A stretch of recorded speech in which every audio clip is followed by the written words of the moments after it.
Hello, hello. And I bet you thought I was not going to talk about this um because it's been a while. Let's talk about the blackout and the death of engineering. That is because I find it pretty ridiculous to be an entire day without electricity. Really, we had a lot of calls to reality, I guess, with the fact knowing that electricity is actually required for a lot of the stuff, a lot more things that we come to realize during our day to day activities, like water pressure, telecommunications, because we are accustomed to that small device that is with us at all times, cordless, right? Um, and we tend to forget about the underlying infrastructure. We came to understand, or some of us came to understand, that even the sources of energy that we are being told to be environmentally friendly turned out to have the not so friendly side. Talking about the windmills and the shock of the life. The shock of their lives for the ones who realize that the wind farms inside the those humongous things, um, there's actually diesel generator, um, and the fact that we ended up without power for an entire day on the 21st century. Now let's break these things down. There is someone out in Spain, a security researcher actually, that is doing an impressive amount of work to see if anything meaningful comes out. Because with private companies, that tends not to happen. That is one of the first questions that that I want to highlight. It is actually questionable, at least in my understanding, how to put these things together, because a private company will always be private, and in these cases I don't see it. I don't see the information coming out. And so let's I was in Barcelona at the time. Actually, fun fact: the cell network actually stopped working 10 minutes before the power went out. Picture that. It basically sank. It was only fully available, at least for me, in the day after, around midday. So engineering on networking and cell networks, zero. I think it's a bad piece of engineering in that case. I don't know how things were here in Portugal. I heard there was a company that managed to um, um, keep the service up, or at least keep the service up-ish for an extended period of time. Right now, in there, you had all telltale signs of bad engineering. You were always either 10 steps away.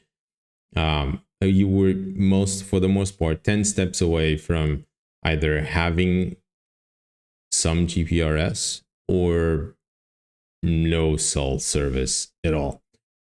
Which is curious, right? Because if one cell tower is able to establish some means of communication, why not all of them? All right. That's the first question. The second question is, what happened to 5G? Well, 5G disappeared. Actually, the 5G is a bad implementation right away, right? Because was so many talks about it, so many push to it, and in the end, a lot of publicity. And in the end, I think everyone realized that you need a lot more antennas that you needed before. And that means that it's going to be bloody expensive to put out efficiently and correctly. And I think that's one of the reasons why some of the cell towers were not establishing communication, because in those engineers' minds, a UPS is a unicorn. Um, The other factor you realize is that you need power to generate power, and so there were a few curious quotes around. I have windmills that are stopped around, and other things like that. So, and the staggering amount of time that it took to put the grid back up. So let's start with a few things. Now, there's a teacher from university in Portugal that says that engineers are pretty much dead because they don't even know how to make roads anymore. And he basically used fun fact to justify his position, basically describing that no one knows or recalls that there is a formula that tells you how water is going to flow in a plane, say in a road, when you're building it, so that you add a specific level of curvature to it so that you don't have water pools to damage the road. My understanding of these things is that today the information is well spread. And one of the side effects of that is people don't read as much books as they used to. And so memory goes untrained. I not only that, I also have a monkey brain, so it means that I'm all over the place all the time. And along with the fact that I'm also from the generation that it is used to searching for everything. Although I like to read a few books, I like to have books around marked and so on. But it's not something that we do as we used to, right? Information is available, so you need to understand that there is something, and then you search for it. Not a few years ago, you wouldn't be really productive if you followed this way of doing things. And so let's recap. So we have the story goes that there was an imbalance. There is some rumors that it might have started in a solar farm. And then there was a misinterpretation of signals, and the grid ended up collapsing. There are some rumors going that in order to keep a few countries' grid stabilized, there were some drastic measures to take place. But these things go out mostly as rumors, and I don't want to give too much emphasis on that. No, so Portugal was importing energy from Spain. That's a given fact. Spain was importing a lot from France, because France has a lot of nuclear power plants. And so when the imbalance came, there was a series of events that led to a collapse. Bringing a power grid up from zero is really tough. One of the reasons for it is because consumption is skyrocketing. Everyone's trying to get something out. So if any power you put in is going to basically, it's not going to be enough, right? It's going to keep unbalanced, and there's a number of things that may happen associated with it. Long story short, it's not going to fly that way. So one of the ways to cope up with that is to segment the network in smaller places. And a lot of I've actually been asked this weekend about that. If the network is segmented, why did it collapse all the time at one in a row? Because the production is centralized, or somewhat centralized. It's not fully distributed, or at least not as distributed as the points of distribution that we have. So usually, at least in European countries, where I'm from, I believe most part will probably be, if not the same, pretty similar. You have high tension, then you have locations that will turn that into a mid tension. In Europe would be around 380 volts. And then that is distributed across. And there's a place where transformers and so on are located.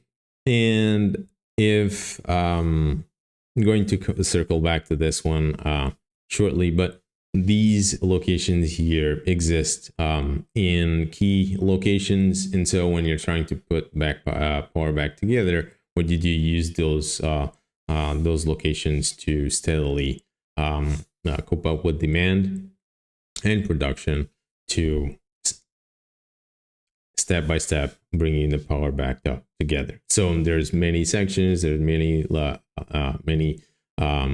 locations to power up. There's a sequence of events that needs to take place, and it takes a very long time. Is it acceptable? No, I don't see it as acceptable as a full day, considering that in the age that we live, where a lot of things require electrical power, from the from the pressure pumps to the water to all kinds of electrical things around your house, to communications, even now cars, right? There were talks about LLMs and companies with LLM services wanting to have their own power plant just for that, which now sounds like bonkers. Another factor is pretty crucial to understand is that solar farms will only produce so much, right? At a given time, the amount of sunlight they get is X, and the amount of power will come out is Y, right? Windmills, same thing, right? The wind can spin faster, it will get more power, but you can't ask for more wind, right? And so another researcher a few years ago said the bringing the more sustainable things to the energy grid and turning off or decommissioning other power sources was not a very good idea for situations such as the one we saw. The reason for it is because there is only a handful of things where we can, if we put more fuel, we get more power, right? Natural gas, diesel, coal.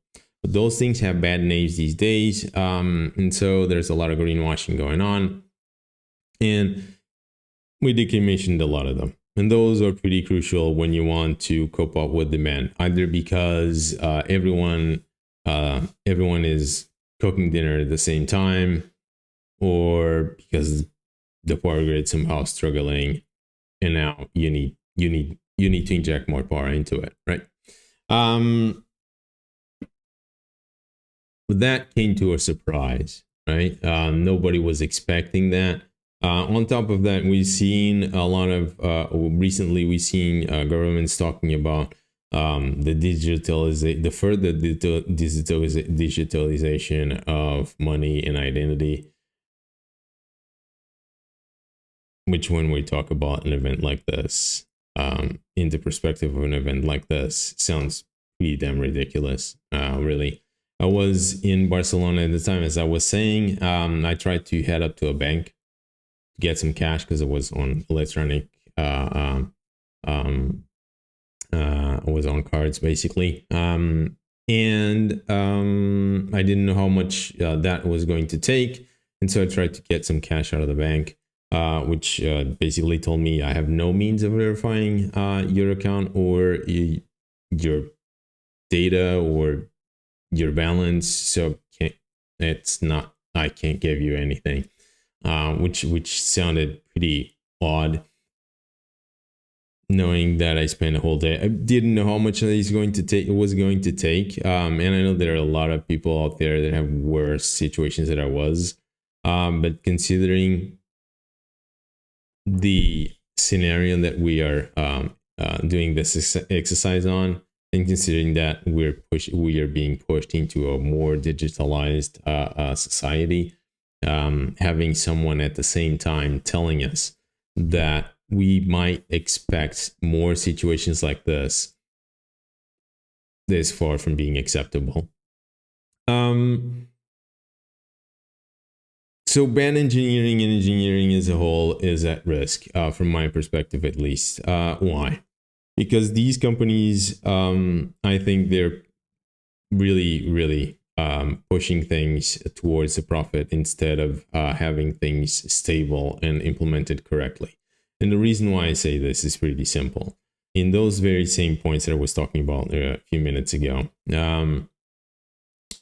you could or you should have generators, for example, and a few of them to help you stabilize a given location, let's say. Or if there's a situation such as the one we saw, you could also help out to put the grid back up together, because it's really tough, right? To put. And even the dams, the doors, there's no one strong enough to open those, right? So they require energy as well. So these days you need energy to produce energy, which is some sort of funny conundrum. And in Portugal, there's no such thing. Most of the distribution points don't have any generators whatsoever in them, except for remote regions, I would say. And that is because that's a stationary asset, is a cost. Since it's something that it was, for the most part, unseen, it's basically a cost, is unused. People go into a full-blown panic when they realize that even the water now requires electricity, and so they buy everything in bulk. This time was not toilet paper, it was actually water and a few other things, and there were people clever enough to try to return it. So let's skip that amazing fact. And the lack of information. Now, the lack of information in this case is pretty difficult to break through, because these are private companies. They can say basically anything they want. And I would go on a limb and say that would be really, really difficult to prove otherwise. Not only because there are only a number of engineers capable of doing that, and even probably a smaller number of those brave enough to do it. And even if we consider those, what else is going to be? What's going to happen, right? There's a lot of distrust going. There's a lot of distrust. There's someone pushing. I'm going to put links for those. But yeah, and on top of everything else, electric cars are the future, right? I pull this as a joke, really, because it doesn't fit, right? If someone is saying that something is the way to go, and then we don't have a stable, that something requires something that is not stable, where we don't invest in, because the sources of energy are the same for a very long time since. We're still facing the same problems. It doesn't seem a very good idea, does it? We're also on the process, and this is the last comment I'm going to make about this topic before I close, is that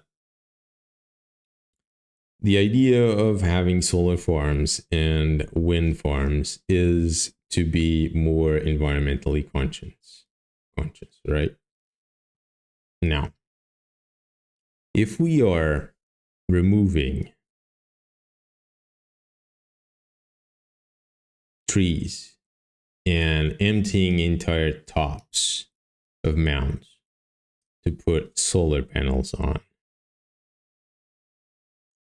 aren't the effects going to be pretty much the same?